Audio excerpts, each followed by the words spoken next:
see you a minute, please?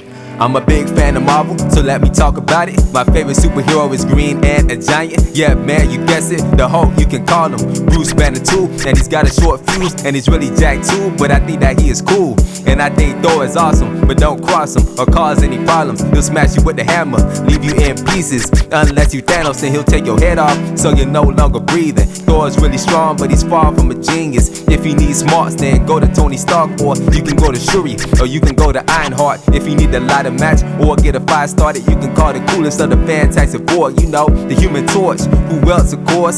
That's my opinion. You can take it or leave it. And speaking of leaving, it was sad to see Iron Man take his last breath in the Endgame final dance. But I think the one that hurt the most was Spider-Man. But it turned him to a man, and it taught him how to stand up and see life through a new light.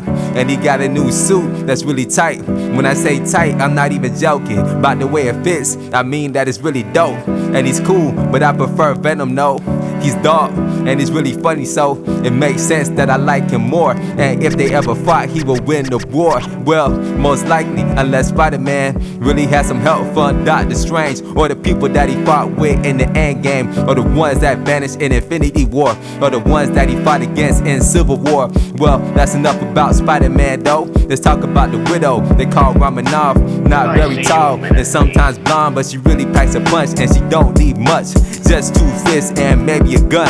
And when she does her pose, her sis makes fun. But it's all good, it's all in love. And speaking of sisters who struggle showing love, let's talk about Nebula fighting Gamora. But if they needed help, they were there for each other. But I can't say the same about that boy Killmonger that got murdered, and he was a bandit, heart full of rage. Can't say I blame him. Tried to go home and be the new king, but Black Panther was thinking other things. Didn't want to kill him, but he did what he had to. Speaking of doing things that you know you have to, couldn't end the freestyle without talking about Captain America, the first real Avenger. And not to mention my second favorite, cause he stands for justice and patience, never giving up, and true determination, and standing up no matter what he's facing. Yeah, and I hope I do the same thing.